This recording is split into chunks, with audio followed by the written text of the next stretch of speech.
AP intermediate text book glossary అండి.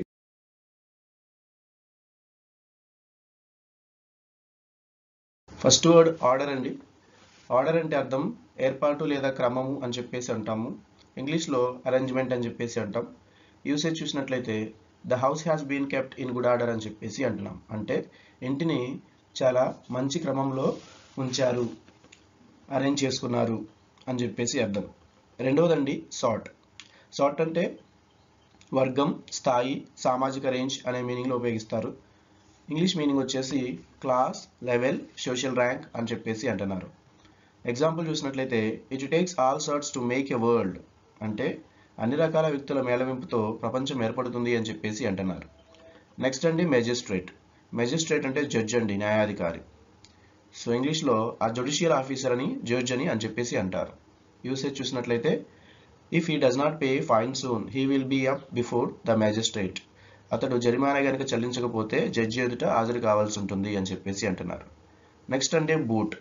Boot అంటే దోపిడీ అని చెప్పేసి అర్థం అంటే లేదా సంపద, దోపిడీ చేసిన సంపద. ఇంగ్లీష్లో బూటీ, ప్లండర్, స్పాయిల్స్ అని చెప్పేసి అంటారనమాట. యూసేజ్ చూసినట్లయితే after returning from the orchard the kids settled down to enjoy their booty of apples. So పిల్లలు తోట నుంచి దొంగతనంగా తీసుకొచ్చినటువంటి యాపిల్స్ని కూర్చొని ప్రశాంతంగా ఆస్వాదిస్తున్నారు అని చెప్పేసి అంటున్నారు అనమాట ఇక్కడ. నెక్స్ట్ అండి ఫిఫ్త్ వన్ సివిల్. సివిల్ అంటే ప్రజలకు సంబంధించినటువంటిదని అర్థం అండి. ఇంగ్లీష్లో relating to the ordinary people of country అని చెప్పేసి అంటారు. సో ఒకసారి యూసేజ్ని గమనిస్తే helicopters are mainly used for military rather than civil use అని చెప్పేసి అంటారు. అంటే హెలికాప్టర్స్ సాధారణ ప్రజల ఉపయోగం కంటే కూడా సైనిక ఉపయోగం కోసం ఎక్కువగా ఉపయోగిస్తారు అని చెప్పేసి అంటున్నారు. మెకానిక్ అండి, మీకు తెలిసిన విషయమే. మెకానిక్ అంటే కార్మికుడు, యంత్ర కార్మికుడు. ఇంగ్లీష్లో వర్కర్ లేదా లేబరర్ అని చెప్పేసి అంటారు. యూసేజ్ వచ్చేసి the mechanic pointed out the repair on the bonnet of car అని చెప్పేసి అంటున్నారు. అంటే మెకానిక్ కార్ బ్యానెట్ పై ఉన్నటువంటి మరమ్మతుల్ని చూపించాడు అని చెప్పేసి అంటున్నాడు. ఎగ్జిక్యూటర్. ఎగ్జిక్యూటర్ అంటే అర్థం వచ్చేసి శిక్షాకర్త అని చెప్పేసి లేదా శిక్షను అమలు చేసే అధికారి అని చెప్పేసి అంటారు. ఇంగ్లీష్లో executioner a public official whose job is to execute criminals అని చెప్పేసి అంటారు. యూసేజ్ గమనించినట్లయితే the executioner intimated that the moment of execution had arrived and that they must part. అంటే శిక్ష సమయం చేరింది అంటే శిక్ష విధించేటటువంటి సమయం దగ్గర పడింది అని ఈ శిక్షలు వేసేటటువంటి వ్యక్తి తెలియజేశాడు అనమాట. Next abroad. అబ్రాడ్ అంటే విదేశం అని అర్థం అండి. ఇంగ్లీష్లో a foreign country అని చెప్పేసి అంటారు. యూసేజ్ చూస్తే we have two grown up children both of whom live abroad అని చెప్పేసి అంటున్నారు. ఉదాహరణ మాకు ఇద్దరు పిల్లలు ఉన్నారు, వారిద్దరూ విదేశాల్లోనే నివసిస్తున్నారు అని చెప్పేసి అంటున్నారు అనమాట. నైన్త్ వన్ అండి పిలేజ్. పిలేజ్ అంటే తెలుగులో మనం బలవంతంగా దోచుకోవటం అని చెప్పేసి అంటాం. ఇంగ్లీష్లో to loot or plunder by force అని చెప్పేసి అంటున్నారు. యూసేజ్లో వచ్చేసరికి works of art were pillaged from many countries అని చెప్పేసి అంటున్నారండి. అంటే దాని అర్థం కళాకృతులను, కళాఖండాలను అనేక దేశాల నుండి దోచుకోబడటం జరిగింది అని చెప్పేసి అంటున్నారు. నెక్స్ట్ సాడ్ ఐడ్ అండి. సాడ్ ఐడ్ అంటే అర్థము బాగా ఆలోచించి అనేటటువంటి మీనింగ్, గంభీరమైన అనేటటువంటి మీనింగ్ అండి.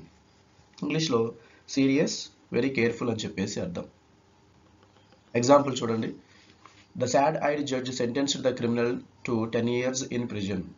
సో బాగా ఆలోచించి సీరియస్ అయినటువంటి న్యాయమూర్తి నేరస్తుడిని 10 సంవత్సరాలు జైలు శిక్ష అనుభవించాలి అని చెప్పేసి శిక్షించాడు అని చెప్పేసి అంటున్నారు. నెక్స్ట్ సర్లీ అండి. సర్లీ అంటే అర్థము జిడ్డుగా ఉన్న అని, నిష్ఠూరమైన అనేటటువంటి మీనింగ్లో ఉపయోగిస్తారు తెలుగులో. ఇంగ్లీష్లో ఇంపీరియస్ అని, బ్యాడ్ టెంపర్డ్ అని, ఆరగెంట్ అని చెప్పేసి అంటున్నారు. యూసేజ్ చూసినట్లయితే he gave me A surely look అని చెప్పేసి అంటున్నాడు. అతను నా వైపు నిష్ఠూరంగా చూశాడు అని చెప్పేసి అంటున్నారండి. అతను నా వైపు నిష్ఠూరంగా చూశాడు అని చెప్పేసి అన్నాడు. ఇక్కడ జిడ్డుగా అని రాశానండి, సారీ, నిష్ఠూరంగా చూశాడు అని చెప్పేసి. నెక్స్ట్ 10th వన్ అండి డ్రోన్. డ్రోన్ అంటే తెలుసు కదండి, పనిచేయని పురుగు అని చెప్పేసి లేదా తేనెటీగ, సమాజానికి సహాయం చేయని వ్యక్తి అనేటటువంటి మీనింగ్లో ఉపయోగిస్తారండి. ఇంగ్లీష్ వచ్చేసరికి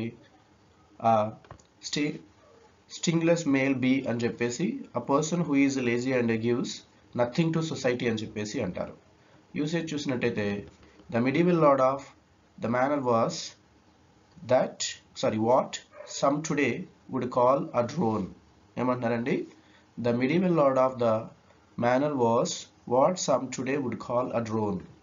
మధ్యయుగం ఆ కాలం ఉంది కదండి, ఆ కాలపు రాజు ఇప్పటి కాలంలో డ్రోన్ అని చెప్పేసి పిలుస్తున్నారు అని చెప్పేసి అంటున్నారు అనమాట. 13th వన్ అండి, కన్సెంట్. కన్సెంట్ అంటే ఒప్పుకోవటం లేదా అంగీకారం తెలపటం అని చెప్పేసి అర్థం అండి. ఇంగ్లీష్లో అగ్రిమెంట్, అకార్డ్, అనానిమిటీ, కంపాక్ట్ అని చెప్పేసి అంటారు. కాంపాక్ట్. యూసేజ్ చూస్తే she gave her consent to the sale of her painting. ఆమె తన పెయింటింగ్ని అమ్మడానికి అంగీకారం తెలిపింది అని చెప్పేసి అంటున్నారు. 14th వన్ అండి, కాంట్రారియస్లీ అని చెప్పేసి అంటున్నారు. అంటే విరుద్ధంగా, వ్యతిరేకంగా అనేటటువంటి మీనింగ్లో యూజ్ చేయడం జరిగింది. ఇంగ్లీష్లో చూడండి, ఇన్ అపోజ్డ్ వేస్ అని చెప్పేసి అంటున్నారు. Example, I thought you said the film was exciting. Contrariously I nearly fell asleep halfway through it అని చెప్పేసి అంటున్నారు. అంటే నాకు సినిమా ఆసక్తికరంగా అనిపించింది అనుకున్నా, కానీ నిమిషాల్లోనే నిద్రపోయాను అని చెప్పేసి అంటున్నారు. నెక్స్ట్ అండి, సెవరల్ అంటే అర్థం పలు అని, వేర్వేరు అని, పలు రకాలు, వేర్వేరు అని. ఇంగ్లీష్లో సెపరేట్ ఆర్ డిఫరెంట్ అని చెప్పేసి అంటాం. ఎగ్జాంపుల్ చూడండి, he has written several books about tourism అని చెప్పేసి అంటున్నారు. అతను పర్యాటకంపై అనేక పుస్తకాలు రాశాడు. 16th వన్ అండి, వే అంటే దారి, మార్గం అని చెప్పేసి అంటాం. ఇంగ్లీష్లో డైరెక్షన్ ఆర్ రూట్ అని చెప్పేసి అంటాం. యూసేజ్ చూస్తే only local people could find their way through the maze of narrow street అని చెప్పేసి అంటారు. అంటే స్థానిక ప్రజలు మాత్రమే ఇరుకైన వీధుల గందరగోళం నుండి దాన్ని కనుగోగలరు అని చెప్పేసి అంటున్నారు.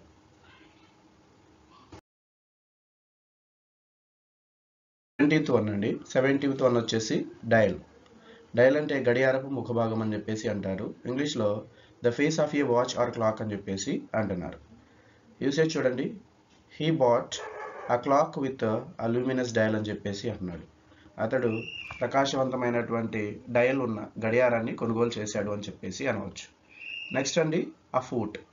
అఫూట్ అంటే అర్థం జరుగుతున్నది లేదా ప్రణాళికలో ఉన్నది అని అర్థం. ఇంగ్లీష్లో హ్యాపెనింగ్, బీయింగ్ ప్లాన్ అని చెప్పేసి అంటారు. ఎగ్జాంపుల్ చూసినట్లయితే there are plans afoot to increase టెక్సేషన్.